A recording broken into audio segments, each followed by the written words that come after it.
to my channel. I'm just getting home after not being out for a long time. I was supposed to be at work right now, but I, at the moment, cannot. I can't work tonight. I mean, I could have worked tonight, but I got there later than I was supposed to. They were telling me that the cutoff time is 12:30, but I don't remember her letting me know that. She was gonna let me work, but she was like, "It's a lot of girls on the floor. She doesn't know if I want to pay all of that, money to work." So I was like, you know what? That's fine. I'll just come. My name is already on the list for another day because I, planned ahead to do that. So I was like, you know what? I'm just come back. Come back. So that's what I'm gonna do. I'm cold. So give me 1 second. But I want to do this story time because I did promise you guys this story time. And this story time is about my very first apartment and why I'm no longer there. So if you just give me 1 second. Let me cover my body. Okay. So why I'm no longer in my very first studio apartment. So like I just said, it was a studio apartment. I got the apartment a little bit after my birthday, and it wasn't really like a choice. It was kind of like the only apartment that I could get at the time, really, because it was right around the time when the pandemic had hit and all the offices were closed. Everything had to be done over online and stuff like that, like virtual tours and stuff. And those apartment buildings like were really old. Like I really wanted for my very first apartment, I wanted something nice. I wanted something that was comfortable, a whole lot of things I wanted, I just didn't get it at that time because of everything that I was, going through at the time. If you just, like remember any of the previous videos that you've seen and you hear me venting and you hear me like going on and on and on and on about all the stuff I've been through, like I just was not in a position to be able to get the type of place that I wanted. I wasn't financially stable or I wouldn't have been living in my car. So this apartment was the only apartment that I could find and that I could actually pay my way into because, all of the really legit apartments, they run credit, and they need to see some type of payment history on your name, like that you can be trusted financially. And I just didn't have that, so this was the only apartment complex that I could, get into. The person that was allowing me to use their shower, they live in the same type of apartments because they have a bunch of locations. And she was telling me that it wasn't that bad. Her apartment looked nice, so I was like, let me see if I can get something. I had just gotten my second full-time job, but I had just got fired from my first full-time job. So, and then the whole pandemic thing, it just messed everything up. So I was, working all type of hours, trying to hurry up and save up money so I can get out of her way, because sometimes people are nice enough to help you out, but you never want to overstay your welcome. And I have been known to just always be in just situations where I just have needed just help, and it's just been very aggravating. So I finally got up enough money, and I called the apartment complex, and they told me they had a studio apartment. And the lady at the time who was putting everything together, the realtor or whatever you want to call her, at the time she was nice, I guess, just to get the sale. But by the time it came for like moving day, and I had the money in hand and everything like that, I think I was like 5 minutes late. And she went on this whole rant of how she has so many other things to do, and she need and I had even texted her. I had even let her know that I was on the way, but I was like 5 minutes behind. And she tried to say, well, I've already left the property, and we're gonna have to do it when I come back from vacation. And it's like, I'm not at liberty to wait until you come back from vacation. You can wait 5 minutes. Like, I'm literally around the corner. You can wait 5 minutes for me to get there so I can sign some paperwork and you can give me a key. So you put all this together, and now because I'm 5 minutes behind, everything is just done. You can't give me that. You needed to reschedule appointments with me, and I've rescheduled them to accommodate you so that you can do what you need to do, but you can't wait 5 minutes. So at that point, I was just like, wow. But I wasn't at liberty to be like, okay, well, I don't want to sign the lease. No, I needed a place to stay. So we get there, whatever. She gave me a hard time, but finally was like, okay, I'm coming back to the property. And she came. It was this Hispanic lady. She came, and I signed the paperwork. I took photos of the lease, like my right mind told me to do, because she told me she was going to send me a copy of the lease. She never did. I ended up staying in that apartment for like 5 months, never received a copy of the lease.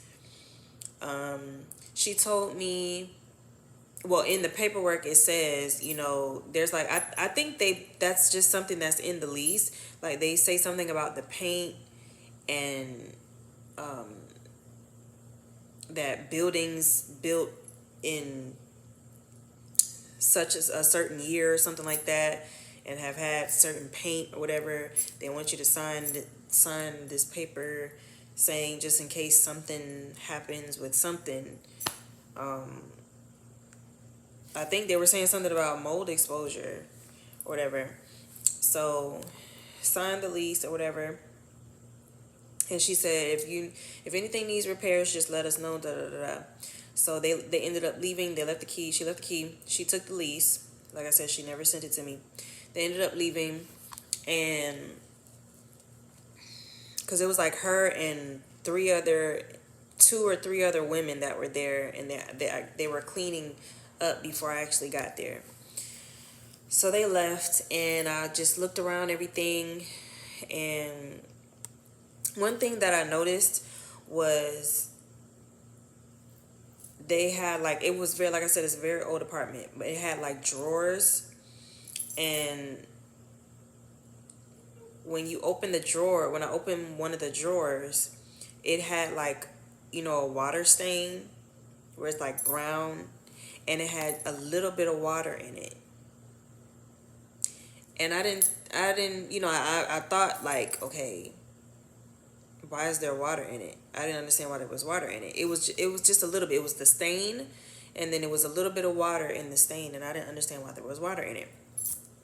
The other drawers didn't have that, because there was a drawer, like there was a closet, like say the closet is here, a walk-in closet, and then on that outside wall there are drawers, and then on the opposite wall there's a window, and then there's drawers. So it turns out when you walk in the closet, there's an AC tank that's sitting right above the drawers. So that's just how they built it. Like, every time a maintenance person came in there after this whole thing, which I'm about to explain what happened, they kept saying, I don't know why they designed it like that. I don't know why they built it like that. It doesn't make any sense. But they had built the AC right over the drawers. So the stain that was in the drawer was an AC leak. So because it was such like a little bit of water, I didn't really think anything of it. And then because my main focus is having a place to shower of my own. I don't want to shower in the gym. I don't want to shower at my friend's house because I don't want to, keep calling her at all times because I was working all shifts. Like the type of my second full-time job that I had, the type of job that it was is they put out shifts and may the best person win. Whoever, um, applies for the shift or snatches the shift first, that's who works the shift. So I was working sometimes, and they were only 4 hour, like they were only 3 to 4 hour shifts. So you have to double up on shifts. Like you have to go snag a whole bunch of shifts to fill up your day and your week and stuff like that. So sometimes I was working 9:30 in the morning to 8 p.m. at night, or I would come in at 4 a.m. in the morning and work until 8 a.m. or work until 12:30 p.m. So my shifts were all over the place. So when I was calling her to take a shower, it was at any time. So, like I said, I'm in this place because I wanted to get out of that situation. Don't want to overstay my welcome. And I didn't think anything of the water in the drawer. I wiped it up, closed the drawer back, and was just like, I'm not going to use these drawers anyway. So 5 months passed, but I want to say like 4 months into it, I just thought to open the drawer again. And when I opened the drawer again, there was more water in it, but it wasn't a lot. By the time the end of the 4th month came, I started hearing like doop, doop, doop, doop, doop. It was dripping, right? It still didn't register. I don't know why, but it still didn't register that the AC is leaking. It just because it was raining a lot, and I know one of the windows was broken. I had to tape up the window because things were coming in. It was just an old apartment, so I wasn't, I was just like, let me just keep going to work, save my money, and just try to find a new place to stay. But by like the end of that 4th month, it started dripping, and I ended up losing my second full-time job. So when I lost my second full-time job, I was already a dancer, and if you look at my videos, I've been dancing or whatever, so that's not a surprise.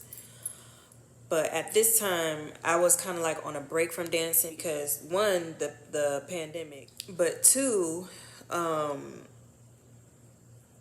there just weren't any clubs that were like worth going to, and I was already like making my way by like doing cash advances and stuff like that. And I like the clubs that I were working at were just for me to get experience. They weren't really the type of clubs that like to make it rain and stuff like that.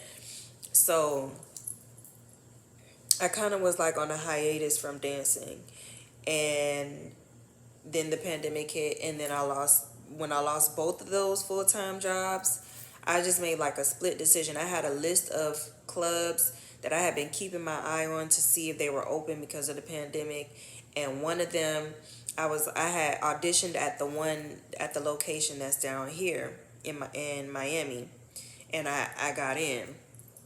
But I never went back because they gave me such a hard time during my audition, and I was like, okay, well, I need to get my tricks up. I need to, gain more experience, and I need to, refine my skills. And when I come back, I need to be on point. So I was like, I'm going to chill on that one. Even though I made the audition, I'm not going to go back just yet. So I waited and I danced at other clubs. And then when the pandemic hit, I was keeping my eye on a couple of clubs that were down here in Florida, and I was going to go to them. So I ended up going to the second location of the club that I had already made the audition at. Their other location is in Tampa.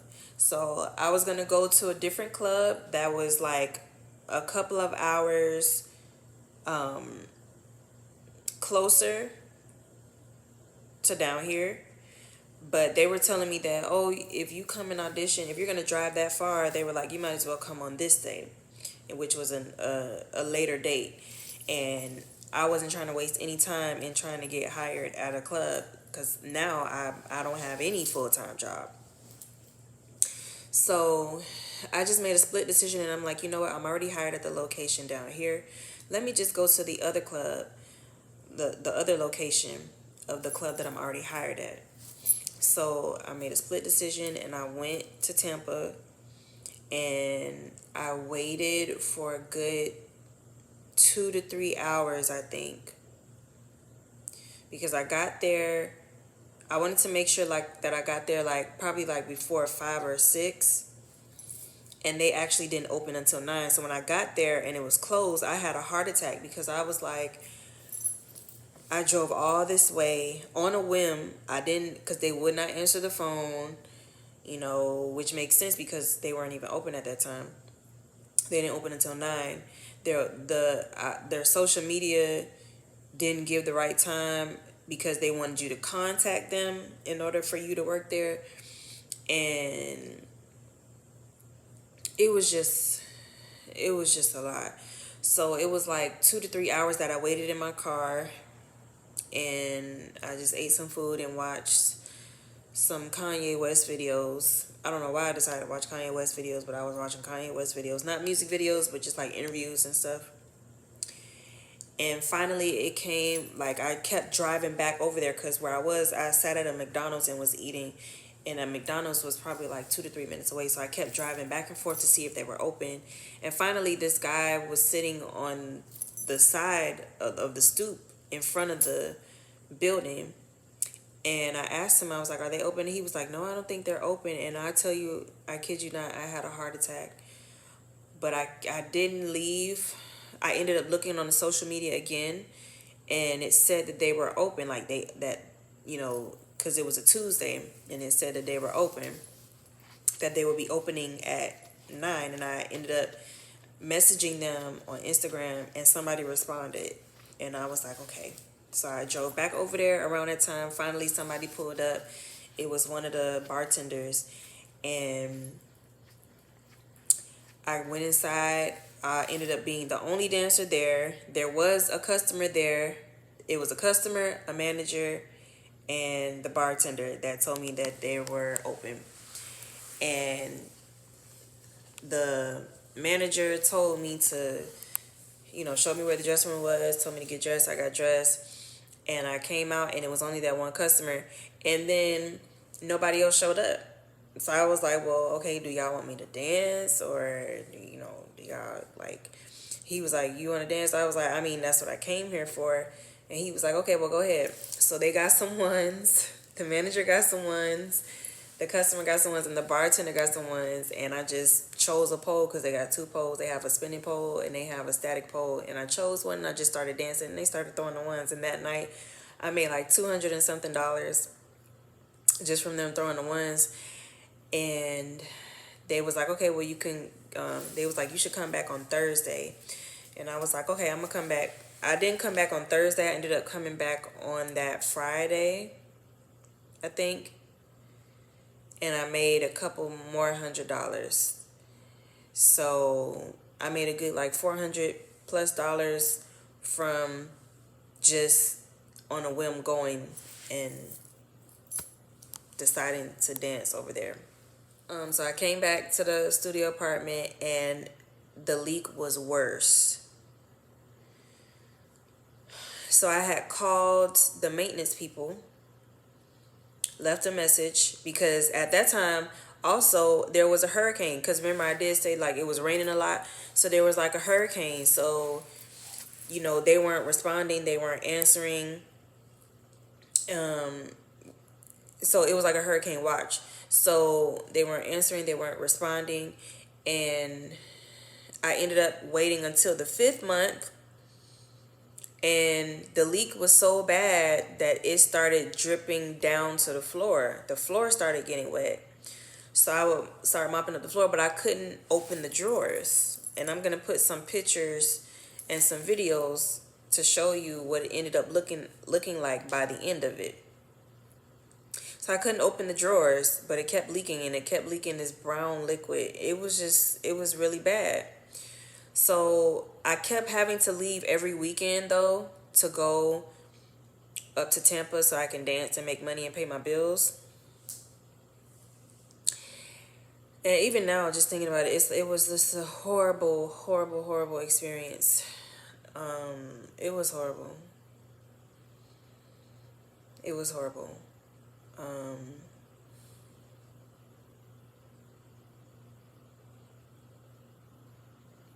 I had to sleep in my car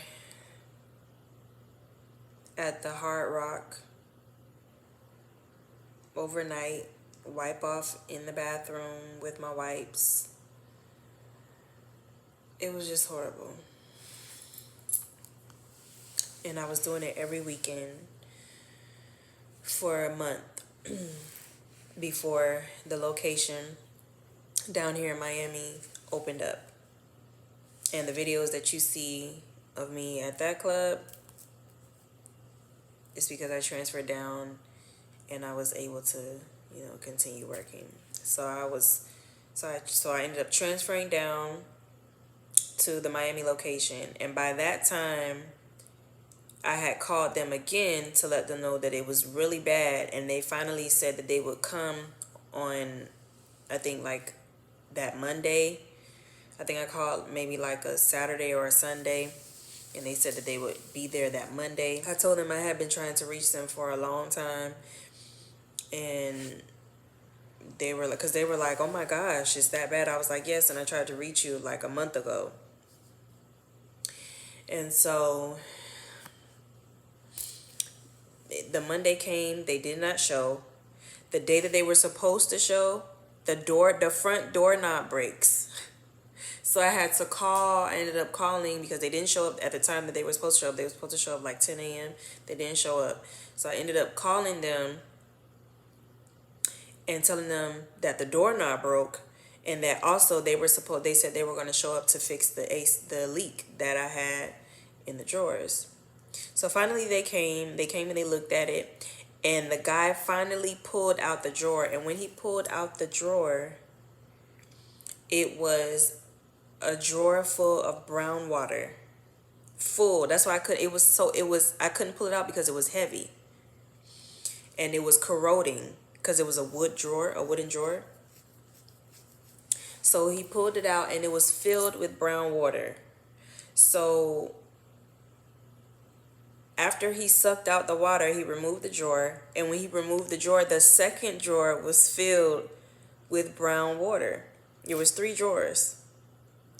After he sucked out the water from the second drawer, you can see each time he pulled out a drawer, you can now see what's inside the drawer beneath it. So when he pulled out the second drawer, the third drawer was filled with brown water.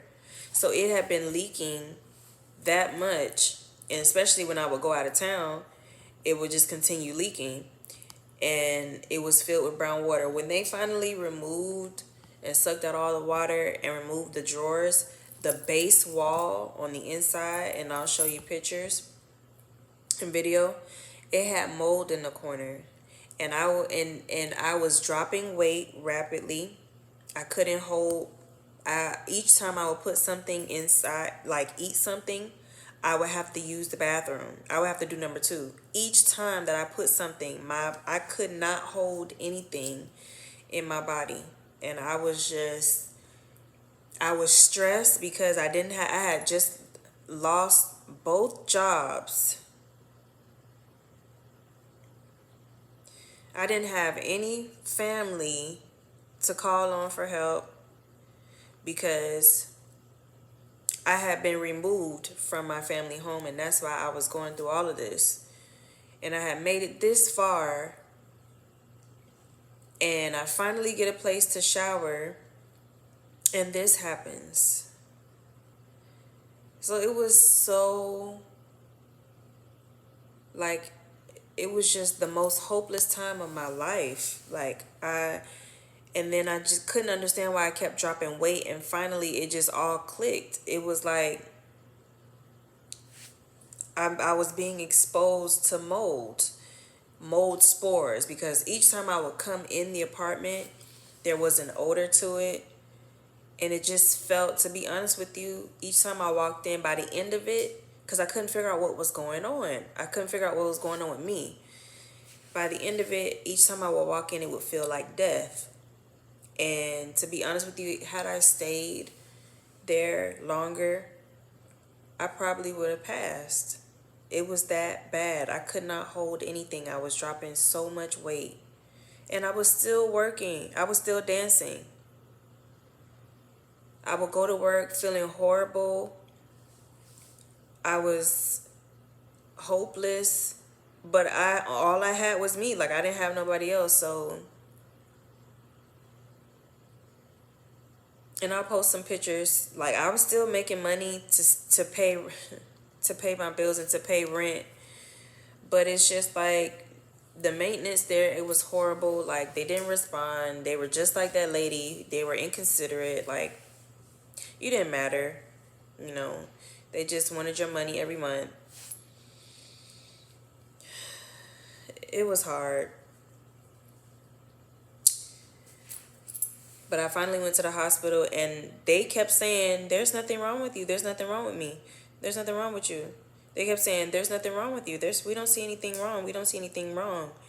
But clearly there's something wrong, because each time I eat something, I have to poop.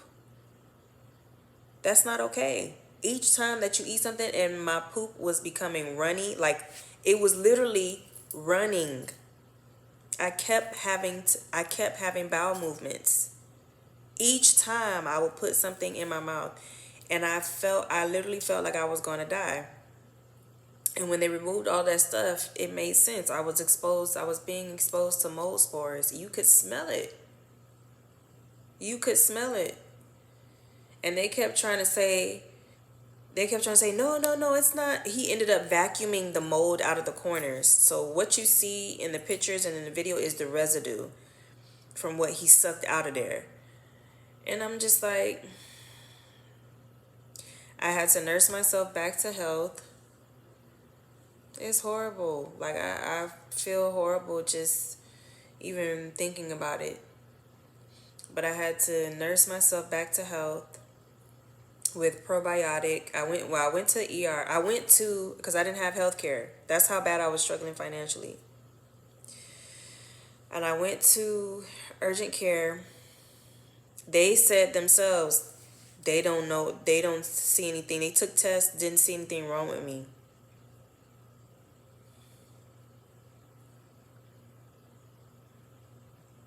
They gave me medicine because my joints were hurting. I was dropping weight rapidly. They gave me medicine for pain. They gave me another medicine was to help me hold the food in my system. And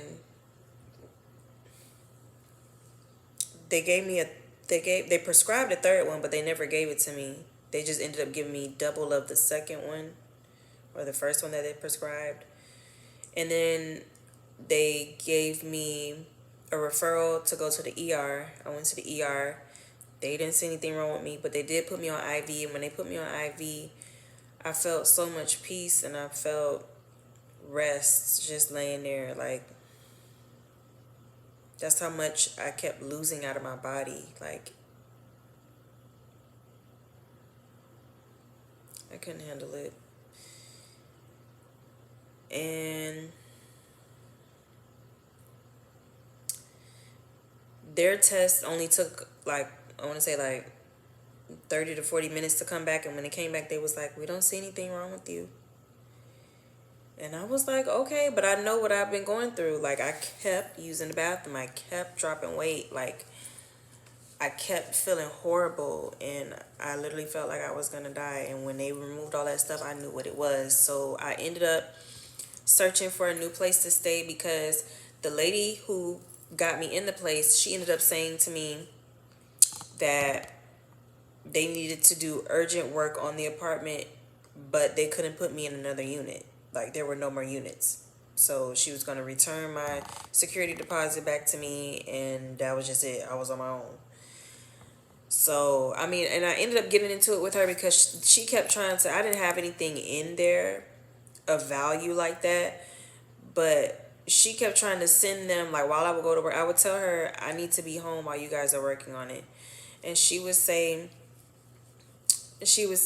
well, we're gonna have to go in there while you're not there. And I'm like, no, like, she just did not want to respect my boundaries with that. She wanted to have them in there, just whenever they wanted to come in there, and it was like, no, you need to wait until I'm comfortable with you coming in and working on it. I still have my clothes and my items and stuff in there. It's not like if they took anything like that I would just be just like, oh my God, it wasn't like jewelry or anything like that. But still, like, my belongings are in there. I want you to let me know when you enter my apartment. But anyway, so they ended up working on it. I mean, she ended up telling me that. And so I only had like 2 weeks to find a place to stay. So I was looking all over for rooms to rent because I just didn't have the credit history to get another apartment in my name. So finally, I found this person who was going to allow me to rent out his room. I went and I saw the place and everything like that. I was set to move in either the first of the next month or the end of the current month. And it ended up falling through because I ended up having to stay in a hotel because I didn't have any place to shower again. And the gyms were still closed. Were the gyms still closed? I think the gyms were still closed. And I wasn't able to save the money that I was supposed to use to pay my move-in costs. I wasn't able to save that because I was spending it on hotel stays. So the person that was going to allow me to move in, they ended up getting frustrated and told me that they were going to put the room back on the market and that they couldn't wait for me to come up with the money again. So I ended up losing that, and then the gyms opened back up and I ended up having to shower at the gym again. So I was in that condition for about maybe like a month. I was in that condition, and this one lady, she put me in a hotel for a little bit. After I put myself in the hotel, but I couldn't sustain it. Then this lady, I was back in my car again. This lady, I saw her at the gas station. She was down here to get a surgery, and she ended up just saying to herself, I looked like I was going through something. So she decided, we started talking or whatever. I told her what I was going through. She put me in a hotel for 3 days, and then after that, I was back in my car again, and this guy, my car died on me, and this guy, he offered to put me in a hotel, but only for 1 day, and I was like, no, because, then, I'll be right back out here in the next day. So that, after that, I was in my car for the rest of the month, definitely. And then finally, I reached out to my best friend. She gave me some advice. Who I hadn't reached out to in years or spoken to in years. But she was my original best friend from my childhood, and she gave me some advice to reach out to somebody. I reached out to them, and they helped me to get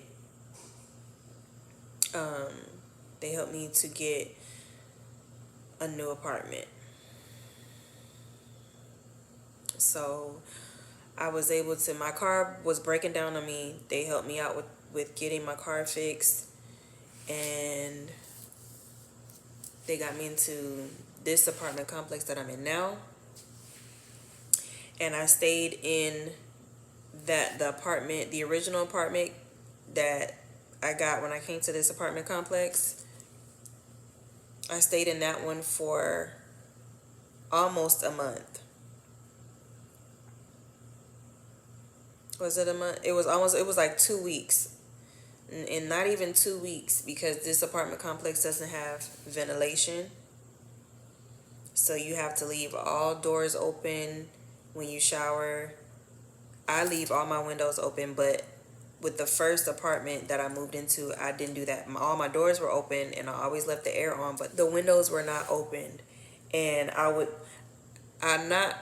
turn the air off like when I would leave, or I would turn it up because it would be so cold. And what ended up happening with that is one day I washed my hair, and it takes time to wash your hair, especially African American hair. And maybe like a couple of days to a week later, when I walked into the apartment, there was a smell, and my stomach started turning the same way that it turned in the studio apartment when the AC leak was dripping really bad. And I let them know, and I asked if they could move me to a different unit until they run tests on that apartment. And then even in asking them to run tests on that apartment, it was like pulling out, it was like pulling an arm and a leg, because they kept saying, well, we've had a person that's lived here for 6 years and they never had any issue. And I said, I understand, but you have to understand that I'm feeling the same way that I felt in the previous apartment, and I just want to make sure. And even somebody else walked in and they was like, yeah, it does smell. They could smell it. You get what I'm saying? So they moved me to this apartment, and I've been here almost about 5 months. So, I mean, it's been a journey just to get to this place of stability at this point. But that is the story time of what happened, of why I had to move from my very first apartment, which was a studio apartment. And it was very horrific. And I never ever want to deal with anything like that ever again in my life. I hope no one ever has to go through that. So just pay attention when you're getting your new place, guys. But that is my story time. I hope it was informative. And on that note, I'm gonna sign out because I just want to chill and go to sleep. So I'm gonna take off this makeup, say my prayers, and go to sleep. And I'll talk to you guys later. Bye.